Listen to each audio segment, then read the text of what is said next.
آج ہم آپ کی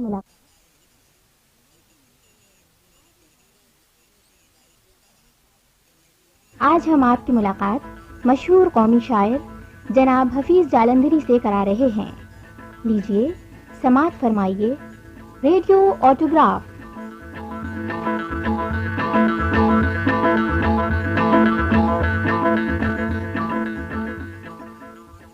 حفیظ صاحب، ہمارے یونٹ میں ایک ایسی لائبریری ہے جس میں کہ ہم نامور شخصیتوں کے کارنامے، ان کے حالات زندگی انہی کی آواز میں محفوظ کرتے ہیں تاکہ آئندہ آنے والی نسلیں جو ہیں وہ اس سے کچھ سبق سیکھیں اور کوشش کریں کہ ان کے جو سنہری کارنامے تھے ان سے بہت زیادہ نہیں تو کچھ نہ کچھ اس پر عمل کریں. تو اس سلسلے میں آپ سے کچھ سوالات کروں گی. امید ہے کہ آپ ہمیں اس کے جواب دیں گے تاکہ ہم بھی اور ہمارے بعد بھی لوگ اس سے مستفید ہو سکیں. بیٹی، میری زندگی میں شعر کہنا ہی نہیں رہی. جی. اگر میں شعر ہوتے اور میں بیٹھا ہوا شعر کہتا رہتا، کتابوں میں چھپ جاتے یا رسالوں میں، تو یہ کوئی لمبی بات نہیں تھی. جی. میں 1900 میں پیدا ہوا اور میں بتا دوں کہ میں کہاں پیدا ہوا. وہ تو آپ کے نام سے ہی پتہ چل جاتا ہے. نہیں، وہ ضرور نہیں ہوتا، کوئی لوگ کچھ کہلا دیتے ہیں، لیکن میں واقعی جلندھر شہر میں پیدا ہوا تھا. اور میرے بزرگوں میں کوئی 7 پشتوں تک کوئی شاعر نہیں تھا. میرے بزرگ چوہان راجپوت تھے، پرتھوی راج کی اولاد میں سے، اور یہ مسلمان ہو گئے تھے. میرے نگر دادا کا نام تھا پرتاپ سنگھ. ان کا پورا قبیلہ جودھ پور میں مسلمان ہو گیا، اور وہ زمانہ ایسا تھا کہ مغلوں کی سلطنت کا انحطاط تھا بہت زیادہ. یہ فرخ کا زمانہ تھا، اور وہاں سے ان کو نکالا انہوں نے، اور پورے کا پورا قبیلہ لڑتا بھڑتا پہلے دلی پہنچا، پھر جلندھر پہنچا. پھر مجھے سب سے پہلے میں 4 سال اور کوئی 5 مہینے کا تھا جب مجھے اسکول میں داخل کر دیا. نہ اسکول میں نہیں، مسجد میں. میری تعلیم دراصل مسجد ہی میں ہوئی ہے، جس کو میں تعلیم کہتا ہوں. وہاں میں نے 2 سال میں قرآن کریم ناظرے بغیر معنی جانے. اس زمانے میں معنی کوئی نہیں سکھاتا تھا، ایسا دور آ گیا تھا، درس نہیں تھا وہاں پر. ہمیں وہ میں نے کر لیا اور کئی صورتیں حفظ کر لیں. حفیظ صاحب، آپ کو شاعری کا شوق بچپن سے ہوا یا قدرتی تھا؟ کیونکہ آپ نے ارشاد فرمایا کہ وہ ورثے میں تو شاعری آپ کو ملی نہیں، تو یہ شوق آپ کو نے کہاں سے اپنایا تھا؟ بیٹی، تلوار لوہے کی جی اور تلوار قلم کی، جی، یہ 2 تلواریں ہیں. بالکل. میں نہیں کہتا کہ مجھے شاعری کا شوق کیوں ہوا. بات یہ ہے کہ ارد گرد جی اس قدر مسلمانوں پر دکھ تھا، جی، اور ہر گھرانہ اس مسلمانوں کا اس دکھ میں مبتلا تھا. جہاں سے خبر آتی تھی جی کسی ملک سے، جی، تو یورپ والوں کے حملوں ہی کی آتی تھی اور مسلمانوں کی شکست. ایک تو یہ چیز ہمارے کانوں میں پڑتی تھی. جب ہمارے بزرگ افسوس کرتے تھے، آہیں بھرتے تھے، تو بچوں پر بھی اثر اس کا ہونا ضروری ہے. اب ہم کر تو کچھ نہیں سکتے تھے. اچھا، تو کیا ہوتا تھا کہ میلاد شریف ہوتے تھے، اور ان میلاد شریفوں میں جب میں بچہ تھا تو جلندھر میں مولود شریف کی بہت محفلیں ہوتی تھیں، قوالیاں ہوتی تھیں. اب یہ قدرتی بات یہ ہے کہ مجھے جو چیز نظم میں ہوتی تھی وہ مجھے پسند تھی. محفلیں منعقد کرتے تھے بزرگ حصول ثواب، اور ہم بچے شیرینی وصول کرنے، ادم مچانے اور گھر کے جانے کے لیے موجود رہا کرتے ہیں.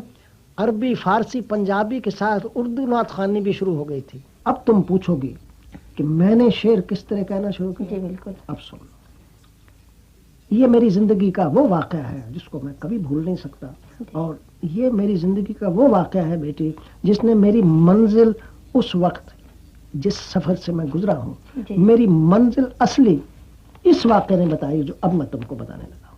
جی. وہ بات بیٹی یہ ہے کہ میں 2ری جماعت میں تو تھا ہی، جی.